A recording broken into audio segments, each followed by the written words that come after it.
Hi, friends. And this episode of the Grieving Nurse podcast, we are going to talk about how grief can feel lonely and what to do about that. Podcast. So, this episode, we are going to talk about how lonely grief can feel. How even those that are around you that you think should understand and should know what to say, they don't. And so that makes us feel isolated. And for me, my biggest frustration would come with my husband.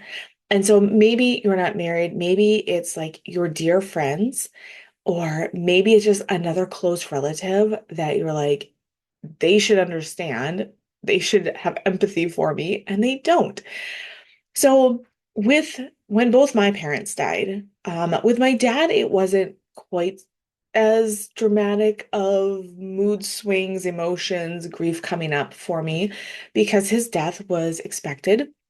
And so for me, like it still obviously affected me. I still had my moments, I had my days. But since it was expected and he was in a lot of pain, I was more just like I had more of a relief feeling, right? Like he wasn't suffering anymore. I even felt a relief from the fact that I wasn't in limbo. Like I didn't have to run out to my parents' house every other day. I wasn't hanging on the edge of like, I don't know, like when is he gonna die? Like when am I gonna get the call that like this is it? And so part of me though then felt guilty because I felt that way.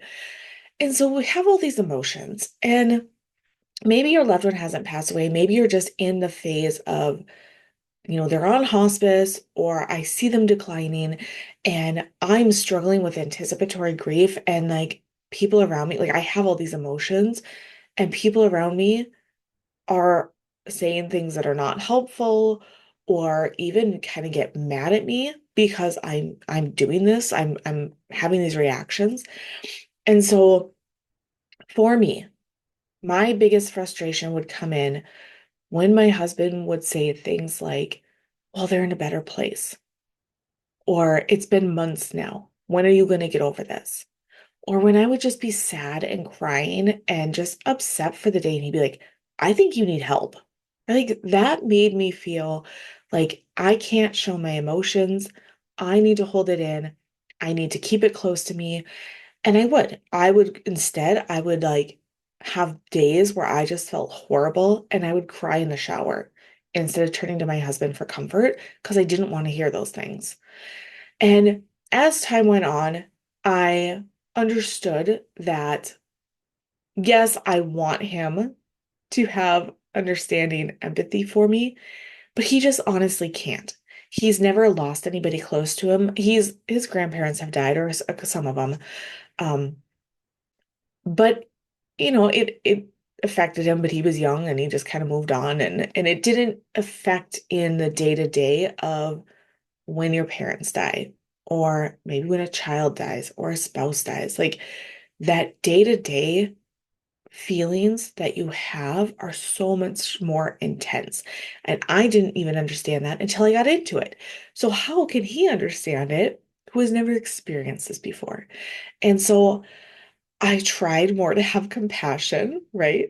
But when you're in those moments, when you're in the moments where everything is just kind of coming to a head and you've had a horrible day and you have this underlying grief that's happening and you're still trying to go to work, you're trying to do your day-to-day basic living things, right? Maybe taking care of kids, maybe you still have another parent that is still alive that you're still caring for, and these things start bubbling up. And for me, it would often look like anger. I would lash out, I would be upset. And my husband would be like, what is happening? Right? Because you were laughing and joking 2 minutes ago to now you're crying to now you're mad at me. And so I do want us to have a bit of perspective from the outside, how that does look, and how people that are even well-meaning and they want to care for us honestly don't know what to do because our emotions flip from one to one to one so quickly. And that is normal. Okay, so that is normal. The difficulty comes in when we are expecting somebody else to show up for us in a certain way. So, for example, for me, I would be having a hard day. I'd be like, I really, really miss my mom today. I just wish I could call her and I can't. And I'm just really struggling with it. One of my daughters is having a birthday coming up next week, and I'm just really sad that not they don't half of them don't really remember my parents. And not only that, it's just a reminder that one more year has gone by that my parents aren't here. It's just another passing of time that they're not here for. And I just feel very sad. And so I would try communicating that to my husband. And oftentimes it wasn't communicated like that. It was coming across very short, very aggressive almost. And so what I really wanted was I really wanted just him to listen. And I just wanted a hug. I didn't even want him to say, it's okay. It's it'll be fine. Let's just enjoy the day. No, like I didn't, because he would try to say those things and then I would just be angry. I just wanted a hug. I just wanted somebody to be like, I know this really sucks. I'm sorry, and give me a hug. So that's what I wanted. What he came with, however, was the previous of, I know, but they would be happy for him. Like it's a good day. Like let's be happy for so and so who's turning whatever age. Like let's be excited for them. Let's not ruin the day. Like he would say these things trying to like boost me up, and it just made me feel like shit. Just flat out. Like honestly, like just made me feel like the worst mom. How I'm not only a bad mom, I can't even like I'm trying to hide it from my kids. And so then like when I talk to him, I shouldn't even come to him, right? It just would spiral and blow up, and then we would be mad at each other. And I would be so angry because how can you not understand? I just need like 2 minutes to cry on somebody's shoulder. And so if you can relate to this is what I want you to do in those situations. Learn from my mistakes. And maybe, again, maybe you just like shut down and you internalize it more and you don't even like try to go to your person that you're trying to lean on. Like you're just like, nope, I'm it. It's me, myself, and I. Like I have nobody to go to. Okay, so here's what we're gonna walk through today. First and foremost, I want you guys to start getting used to feeling uncomfortable emotions. Uncomfortable emotions are sadness, anger, resentment, bitterness, right? Like those kind of emotions are so uncomfortable. Maybe there's some guilt and some shame. When we feel guilt and shame, often we want to hide and like tuck it away. We want to just check out and scroll on our phones. We just, instead of like doing the thing we know we should, we're like, nope, I'm just gonna binge on Netflix because like this feels better. So be start to get used to being uncomfortable, because the more you get familiar and comfortable with the uncomfortable feelings, the faster that those feelings go away. The less time it does take to sit in those emotions, the less time it does take to grieve. And that's not saying you're not going to still miss that person, but it'll be faster transition from this horrible, heavy, dark feeling to starting like that'll just become less and less. And you'll start to see a little bit of light, a little bit of brightness on the horizon. And so to allow those feelings to become more comfortable with them, to start that process, first, start naming the feeling. For me, like I said, a lot of times anger, resentment, those were like my top two. And then probably very shortly would feel with a sadness and then some kind of guilt. So like those are like my top four that I would often feel.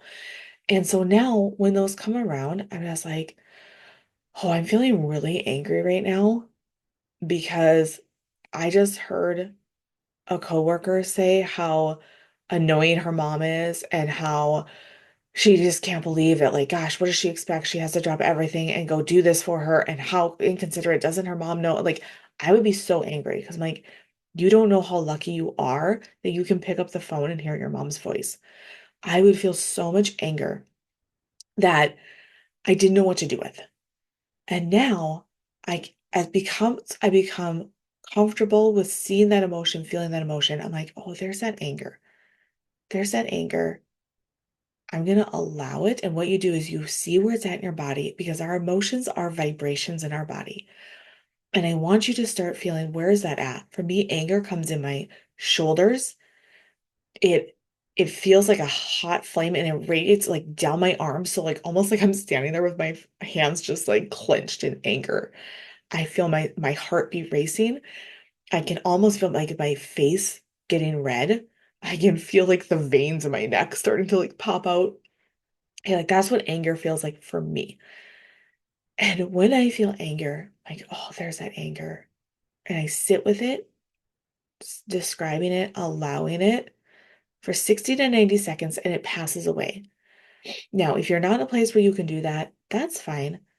Just like recognize, just like giving your emotion a name just takes your power back instantly. It's like, oh yeah, I'm not just going off my emotions. I'm not just like gonna chew this person out.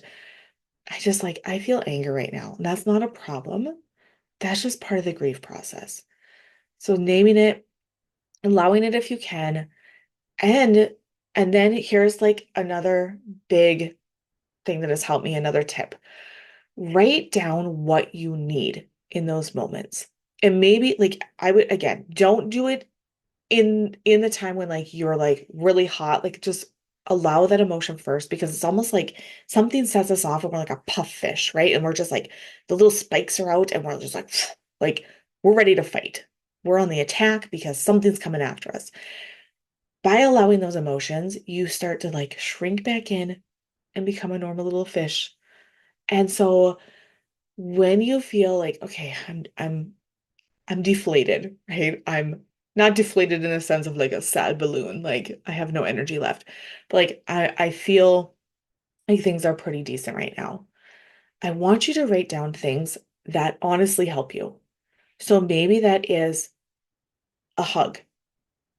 Maybe it's just writing out statements like, this really sucks. I'm sorry you have to go through this. I wish I could do more for you. I'm sorry I can't help you more. Right? Like that one, I don't know. That one doesn't feel great to me, but maybe it does to you. So find like 4 or 5 phrases that you can give your friends, your spouse, your loved ones and say, hey, like when I'm having a really hard day, can you say these things to me and just give me a hug? Or maybe you have to call them up on the phone and be like, hey, I'm having a really hard day. Remember that list I gave you? Can you just say a few of those things to me right now? And like, again, they might just read them off, and that's fine. Maybe we want them to have a little bit more feeling to be like, oh, honey, I'm so sorry. Right? But like, the point is to like have those words said to you and take those words and be like, okay, yep, like this does suck. Maybe another thing is having a list of go-to things that would help um, in your day-to-day kind of activity life, right? Like if you have a friend or a loved one that you're like, when I like my grief gets more triggered when I get behind on laundry and dishes and like yard work. And right now I'm just like trying to survive. So could you come over twice a week and just mow my lawn? I'll even pay you, right? Like maybe you're like, it's not gonna be much, but I'll pay you a little bit. So listing out the things that like help get some of the the heaviness of all the things to do, and then you feel like I can't even grieve. And I certainly can't lean on anyone to understand me to grieve. So give them a list, right? Grocery shopping, dishes, laundry, lawn care. Maybe if it's wintertime, snow removal, like those basic things that are day to day. Maybe it's just, hey, I'm going to order this from this shop. Like, would you be able to run and go pick this up? We feel bad reaching out to people, but really people do want to help. They just honestly don't know how, and they don't know what would be helpful.